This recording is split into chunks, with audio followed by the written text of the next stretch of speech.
$1,400 stimulus check could be going out to a new group of seniors very soon. Huge changes are coming, everybody, to Social Security, SSI, and SSDI, so you want to continue watching this video to find out the latest stimulus news. I know many of you have been anxiously waiting for more crisis relief aid.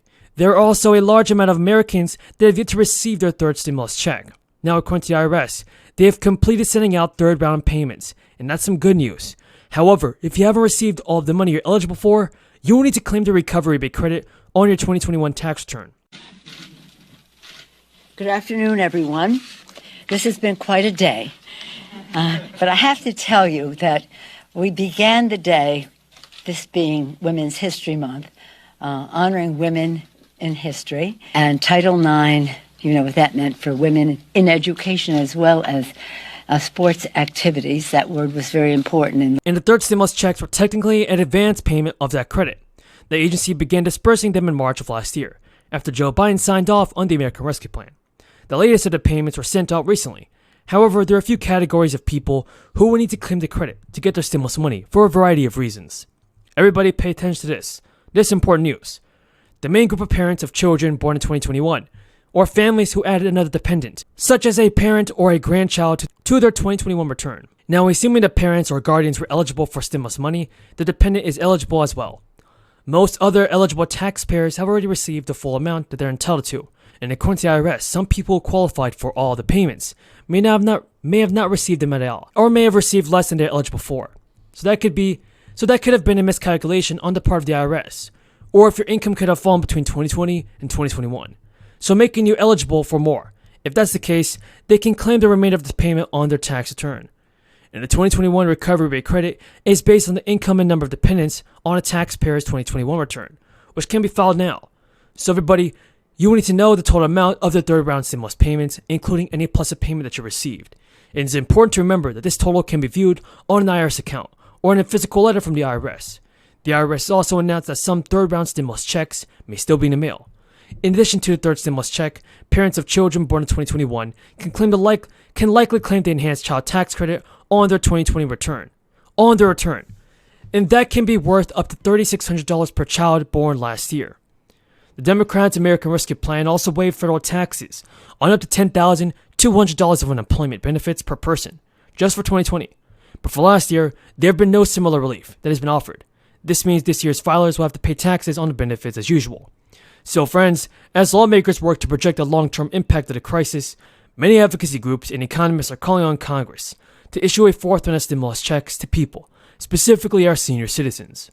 Right now, the advocacy group, called the Senior Citizens League, is warning that the cost of goods and services is rising for people with fixed income, and that's months before next year's federal cost of living bump.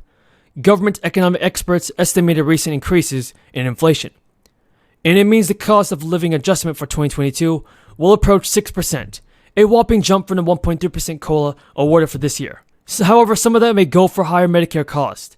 The Medicare Part B premium for outpatient coverage was projected to rise by 10%, by $10 a month in 2022, to $158 under the report's intermediate assumptions.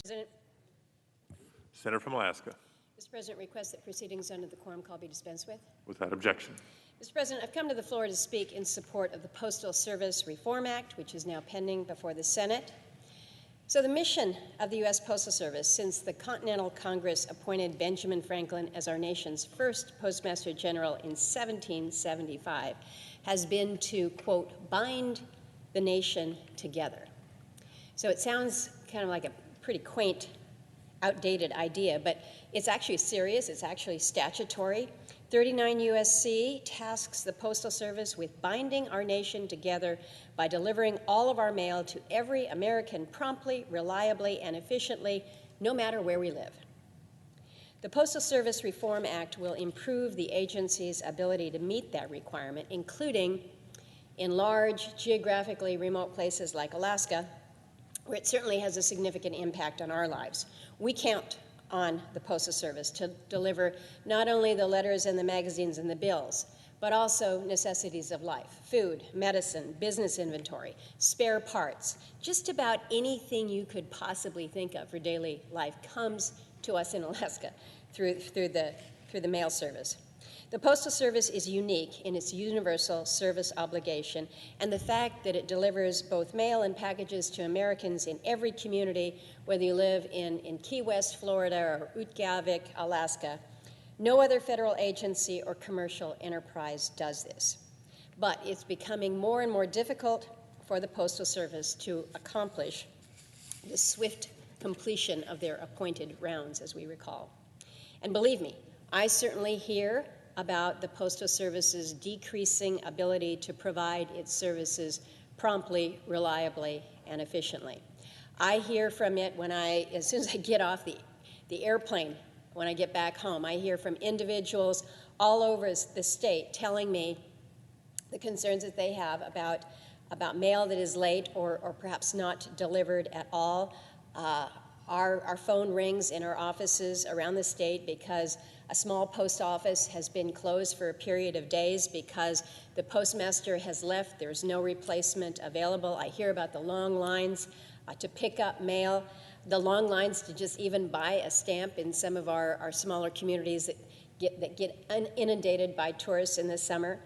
So we hear the strains on our Postal Service. Despite postal workers' dedication, the fact of the matter is the agency is in trouble and it needs the reforms that are contained in the bill that's pending before us. While many Americans believe the Postal Service is supported by the American taxpayer, that's not the case. Congress only reimburses it for mailing audiobooks to the blind and ballots to overseas voters. That's it. The Postal Service has to meet its payroll and fund retiree health benefits, maintain its facilities, equipment, and vehicles, deliver the mail to its destination on time with its own revenue from the sale of postage. But their financial instability is making those responsibilities harder and harder to fulfill. So, we're debating this legislation on the floor today to give the Postal Service the tools that it needs to be successful and fulfill its essential mission and to hold the USPS accountable for improved performance, because we all want to see that. So this legislation that we will hopefully vote on later today, not without controversy. Reform legislation is never without controversy, but that's why I appreciate the opportunity to outline what I think are some of the positive provisions. Importantly, the bill increases the Postal Service's accountability for on-time delivery and requires greater transparency in achieving the goal. The bill requires that mail delivery not only be prompt and economical, but also consistent and reliable and provided in a manner that increases operational efficiency.